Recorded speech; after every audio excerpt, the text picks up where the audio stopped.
Halo teman-teman, selamat datang di channel YouTube saya. Bersama saya Eliasar Yakobus Lelis. Di video kali ini kita akan membahas tentang administrasi gereja baru yang berkaitan dengan dimensi yang keempat, yaitu dimensi budaya organisasi gereja. Dimensi organisasi gereja. Organisasi gereja kita bisa samakan seperti anatomi tubuh. Gereja sebagai kepala dan anggota-anggota tubuhnya adalah jemaat. Contohnya seperti tubuh manusia memiliki mata, hidung, tangan, dan kaki. Definisi dimensi organisasi gereja. Organisasi sama dengan organ. Nah, di dalam organ ada alat yang mempunyai tugas tertentu di dalam tubuh. Organisasi sama dengan kesatuan dari alat-alat atau tugas-tugas. Contohnya seperti mata fungsinya untuk melihat suatu realita yang terjadi, hidung fungsinya untuk mencium bau makanan yang dicium oleh hidung, tangan fungsinya memegang atau meraba, dan fungsi kaki untuk berjalan. Organisasi gereja merupakan kumpulan organ atau jemaat yang menghimpunkan diri dengan maksud mengalami pelaksanaan tugas panggilan misi gereja secara terbatas. Patologi organisasi gereja. Dalam bagian ini kita akan bagikan dalam 4 bagian, yaitu bias pengangkatan jabatan gereja yang tidak berdasarkan kompetensi karunia. Artinya bahwa setiap karunia yang kita dapatkan kita harus tingkatkan. Seperti bisa menyanyi, ya harus tingkatkan karunianya. Tetapi kalau yang tidak bisa bernyanyi, jangan paksakan diri untuk bernyanyi, karena mungkin itu bukan karuniamu.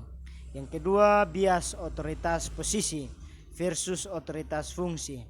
Artinya bahwa seseorang memiliki jabatan tertinggi dalam suatu organisasi, itu harus menjalankan perintahnya seturut dengan fungsinya. Yang ketiga, bias budaya organisasi, bias kesadaran. Sebagai organisasi sosial spiritual, aspek dimensi organisasi gereja.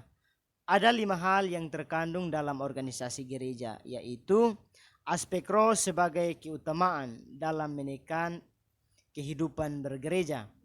Aspek pembagian kuasa bukan kekuasaan untuk mengajarkan kesatuan oleh roh, seperti dalam 1 Korintus pasal 12 ayat yang ke-10. Aspek fungsi sistematika atau tak terpisahkan, sebagaimana maksud pemberian Allah yang terambil dalam kitab 1 Korintus pasal 12 ayat yang ke-18. Aspek ketergantungan satu dengan yang lain. Kita bisa dapat lihat dalam 1 Korintus pasal 12 ayat 21 dan ayat yang ke-26. Aspek penetapan otoritas posisi atau jabatan dan fungsi yang melekat. Kita bisa melihat dalam 1 Korintus pasal 12 ayat yang ke-28. Dimensi organisasi gereja berangkat dari nats firman Tuhan dari 1 Petrus pasal 4 ayat yang ke-10 yang berbunyi demikian. Layanilah seorang akan yang lain sesuai dengan karunia yang telah diperoleh tiap-tiap orang, sebagai pengurus yang baik dari kasih karunia Allah. Artinya bahwa kita mempergunakan karunia atau talenta yang Tuhan berikan kepada kita. Jangan kita mendominasikan talenta yang Tuhan berikan. Contohnya kalau mau kuliah, ya fokus pada kuliah, jangan fokus pada hal yang lain. Dimensi budaya organisasi. Budaya organisasi gereja adalah merupakan pikiran atau ide yang mewujud dalam kerangka pikir atau rasa teologi dan termanifestasikan dalam sikap atau tindakan institusi jemaat. Jadi ketika kita berbicara tentang budaya, maka terjadi kontradiksi budaya dan adat. Budaya berbicara tentang kebiasaan, sikap. Adat itu bersifat mendarah daging, turun-temurun. Dalam budaya terkandung nilai-nilai budaya yang harus dijaga, serta dijaga bermakna bagi individu maupun dalam berkelompok.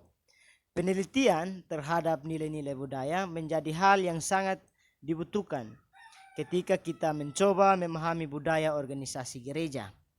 Dimensi organisasi gereja, transformasi budaya organisasi gereja. Setiap institusi memiliki budaya masing-masing.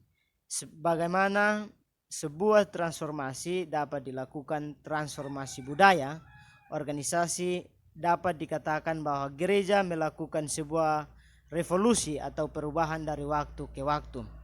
Perangkat budaya gereja dan iklim budaya. Perangkat budaya gereja ada 4 bagian, yaitu nilai, norma, perilaku, dan asumsi. Iklim budaya gereja ada 2 bagian, yaitu persepsi umat dan persepsi presbiter. Dari perangkat budaya gereja dan iklim budaya gereja yang bisa menyatukan 2 bagian tersebut, yaitu Shalom Allah, karena ada damai sejahtera di tengah-tengah kondisi tersebut. Struktur otoritas, posisi, dan fungsi kepejabatan, kepelayanan. Budaya mana yang menonjol, budaya otoritas atau fungsi? Bagaimana memahami otoritas posisi? Seorang pemimpin itu bisa menggunakan otoritasnya untuk menertibkan para bawahannya. Bagaimana memahami otoritas fungsi? Seorang pemimpin itu bisa menggunakan otoritas posisinya untuk tujuan yang baik. Contohnya, seorang anggota majelis yang tidak masuk gereja harus seorang pemimpin menggunakan hak otoritasnya difungsikan untuk tujuan yang baik. Kontradiksi budaya. Trending organisasi gereja artinya bahwa dalam jemaat sebagai dalam populasi suatu masyarakat yang secara kuat menganut atau memeluk suatu nilai budaya yang dominan. Dalam banyak kebudayaan, masyarakat selalu dihubungkan dengan beragam kebiasaan, isu-isu sosial dan politik, serta tradisi dan nilai-nilai budaya yang sudah mengakar dalam suatu konteks. Di video kali ini mungkin kita sampai di sini dan bertemu lagi di next video. Terima kasih. Thanks for watching. Don't forget to like, comment, and subscribe.